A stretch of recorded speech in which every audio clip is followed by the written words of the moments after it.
You ever notice how some people just don't explain themselves?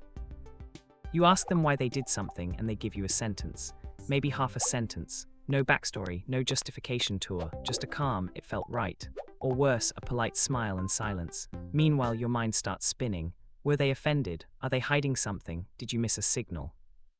Maybe it's you. Maybe you're the one who sends a message without context, makes a decision without announcing it, leaves early without a farewell speech.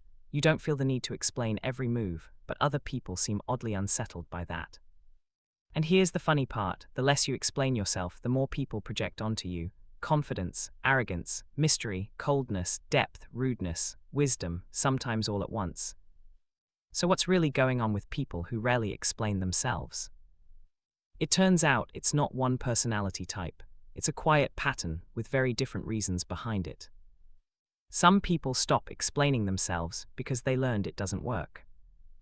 They used to clarify everything: tone, intention, context. They sent paragraphs just to avoid being misunderstood, and somehow they still were. Over time, they realized explanations don't guarantee understanding. They just create more space for debate, criticism, and misinterpretation. So one day, quietly, they stopped. Now when they choose something, they choose it. When they say no, they say no. Not because they're hiding anything, but because they're done negotiating their inner world. If this is you, it probably feels peaceful, but it also comes with a cost. People may call you distant or secretive. In reality, you're just tired of explaining things to people who weren't listening anyway. Then there are the internal processors.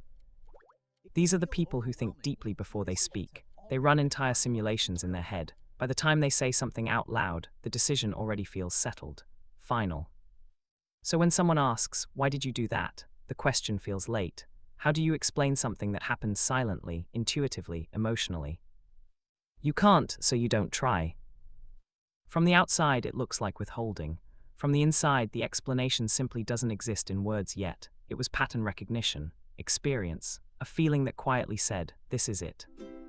And feelings don't come with footnotes. Another type rarely explains themselves because they don't need approval.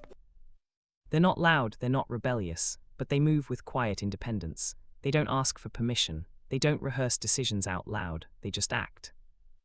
And when questioned, they don't get defensive. They don't over-justify. They acknowledge the question and move on. This isn't arrogance, it's self-trust. And the more secure someone feels internally, the less they feel compelled to explain, because explanations are often reassurance, not for others, but for ourselves. But here's the twist. Some people look exactly like this on the outside, but inside, it's the opposite. These are the emotionally guarded. They don't explain themselves because explanation feels dangerous. At some point, opening up led to being dismissed, mocked, or mishandled, so silence became protection. Their quiet isn't confidence, it's a lock. And finally, there are people who understand something most don't. Not everyone deserves context. Explanation is access. It invites someone into your reasoning and emotional world, so they give it selectively, fully to a few, barely at all to others.